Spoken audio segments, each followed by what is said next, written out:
Hi, I'm Sandra. I teach third grade at Riverside Elementary. Babe, I made your favorite breakfast. I called out to James as he rushed down the stairs, looking sharp in his tailored suit.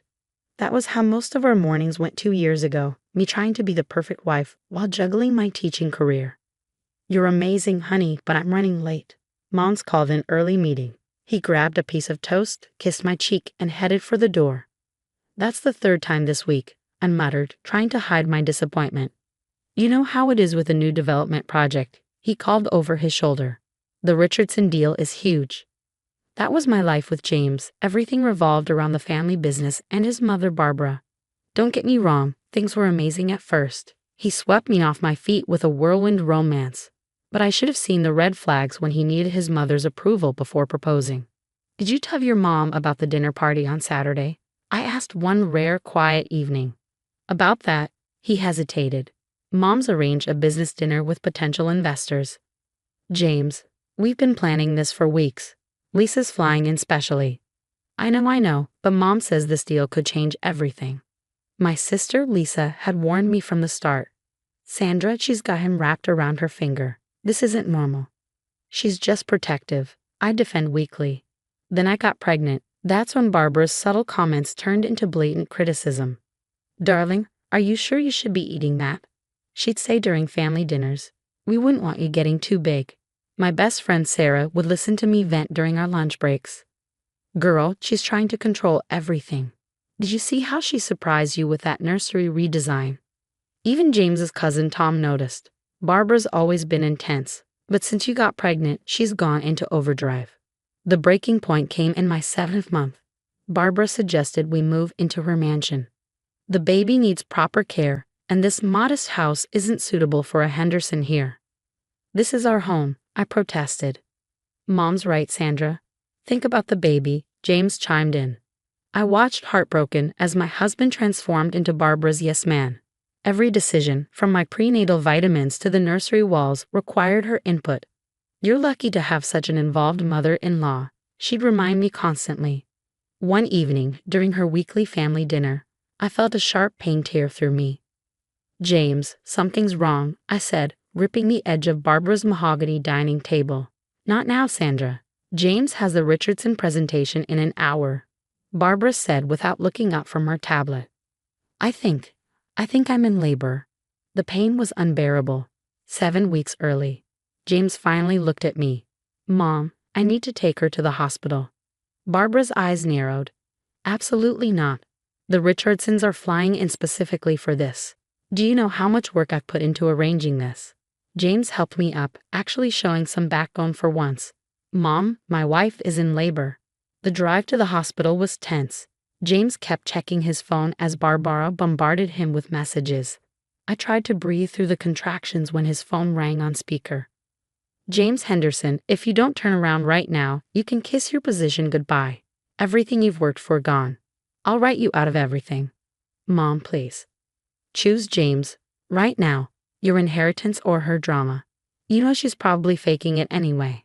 I couldn't believe what happened next. James pulled into the hospital drop-off zone and stopped. I'm sorry, Sandra. Mom's right. This is millions we're talking about. Sarah and Lisa are on their way. I'll be back as soon as I can. Are you serious, James? I gasped. Another contraction hitting me like a tidal wave. But he was already driving away. Sarah found me crumpled at the entrance. Oh my God, Sandra. Where's James? He left, I stammered, tears streaming down my face. He actually left me here. The next 20 hours were hell. Lisa arrived just as complications started. Her blood pressure's dropping. A nurse called out. We need to prep for an emergency C-section. Keep trying, James, I begged Sarah between agonizing contractions. Straight to voicemail, she muttered, her face pale. But Tom just texted. James is actually doing the presentation right now. Lisa was livid. That spineless coward. I'm going to destroy him in the divorce. The complications kept piling up. The baby's heart rate wasn't stable, and the pain was unbearable. Sandra, we need to make a decision about the procedure, the doctor said urgently. Where's her husband? Someone asked. He's not coming, Lisa snapped, gripping my hand tightly. I'm her sister. I'll sign whatever you need. As I labored, Sarah's phone buzzed with updates from Tom. Barbara's parroting James around like nothing's wrong. She spat, disgusted. She's introducing him to investors, champagne in hand. I can't watch this anymore. Hours of surgery blurred into chaos. The medical team's voices felt distant. Blood pressure still unstable. Need more units of blood. Baby's in distress. Finally, at 3:47 a.m., my daughter, Emma, was born. Despite everything, she was perfect, a 6-pound fighter. James showed up the next afternoon, wearing the same suit and reeking of champagne. The meeting went amazing, he announced, oblivious.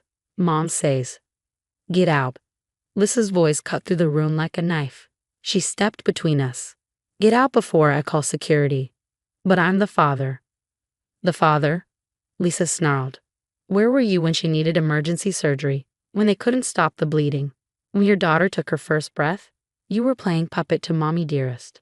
Tom appeared in the doorway, his face grim. "James, man, what you did. I watched Barbara manipulate you all night. But this was your choice." "You don't understand," James stammered. "The deal was worth less than your wife and child," Sarah interrupted, cradling Emma protectively.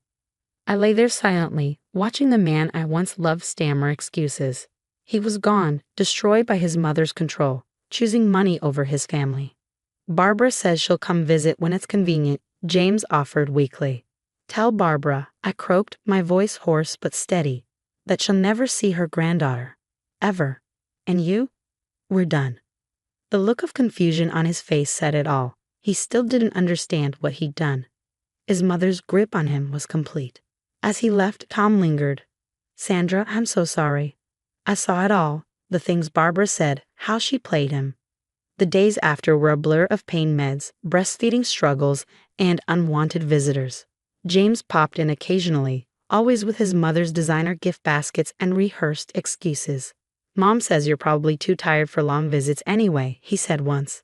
"The investors are still in town, you understand, right?" When I finally got home, James had already moved his things out. A note on the counter read, "Mom thinks you need space to recover. I'll be staying at the mansion." Sarah brought dinner that night, fury burning in her eyes. "He's telling everyone you kicked him out," she fumed. "Barbara's spreading rumors at the country club about your unstable mental state and concerning behavior." Tom started visiting regularly, bringing disturbing news.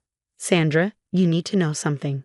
James signed over his voting rights to Barbara. She had the papers ready right after he left you at the hospital. He signed everything away.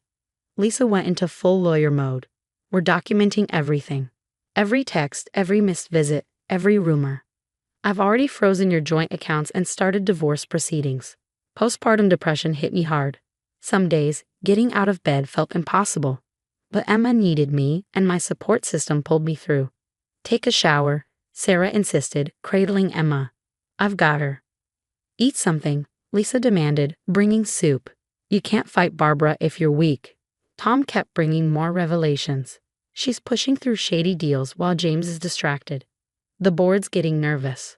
James visited once more, all apologetic smiles. "Mom says if you agree to counseling, her choice of therapist, of course. Maybe we could work this out. Sandra, be reasonable." "Your mother left me to die in that hospital," I said coldly, "and you chose money over your daughter's life. Get out." He looked baffled, like a puppet with its strings cut. "Mom said you'd be difficult about this," he murmured. That was the moment I knew. I wasn't just fighting for myself anymore. I was fighting for Emma. Barbara Henderson was about to learn that she'd messed with the wrong mother. Looking at my daughter's sleeping face, I made a promise. We would rebuild, we would thrive, and they would regret ever underestimating us. 6 months after Emma's birth, I was finally finding my rhythm. My daughter was thriving, and had returned to teaching part-time. Then Tom showed up at my door, looking nervous. "Sandra, this is bigger than we thought," he said, spreading documents across my kitchen table. Lisa watched Emma as Tom continued. "Barbara's been forging James's signatures on company papers for months." "But that's just the start," Tom said grimly, spreading more documents on the table. "Those luxury properties Barbara's been bragging about, they're fake. She's running a massive Ponzi scheme, using new investor money to pay off the old ones." Days later, Sarah burst through my door, out of breath. "Sandra, It gets worse. I looked up from feeding Emma, my stomach tightening. What now? I was having drinks with Barbara's secretary, she said, her voice low and urgent. She's been blackmailing half the family. Even Tom's dad. She's got dirt on everyone to keep them quiet about the business. The dominoes started falling fast. Tom, quietly gathering evidence, chose the perfect moment to leak everything during a massive development meeting. The FBI stormed the Henderson offices within hours. They're going through everything, Tom texted. James is trying to take the blame, but he's making rookie mistakes in his lies. He can't even explain basic details about deals with his signature on them. I watched it all unfold on TV. Henderson real estate empire caught in massive investment fraud. The next day, Barbara was stopped at the airport, trying to board a private jet with suitcases of cash and fake passports. My mother just tried to frame me for everything. James's voice echoed through the precinct as Barbara was escorted in, handcuffed. All those papers you made me sign, he shouted. Oh, darling, Barbara sneered, her eyes cold. You were always too stupid to run the company anyway. The headlines kept rolling. Henderson matriarch faces 15 years. Investors sue for millions. Henderson empire crumbles. Family bankrupt. While the world dissected the scandal, I focused on building something real. My tutoring center, Little Scholars, became my sanctuary, a place of healing. Emma grew up surrounded by books, love, and people who truly cared. Months later, a video message from James appeared in my inbox. Gone were the designer suits. He wore a car salesman's uniform, his eyes hollow. Sandra, please, I see it all now, he began. Mom controlled everything. I lost myself. Please, let me be part of Emma's life. I deleted the message. That night, while reading Emma her bedtime story, my phone buzzed again with breaking news. Barbara Henderson sentenced to 15 years. James Henderson barred from financial industry for life. Once upon a time, I told Emma, closing her favorite book, there was a princess who thought she needed a prince, but she learned that the strongest love is choosing herself and her baby over people who hurt her, and she lived happily ever after without them.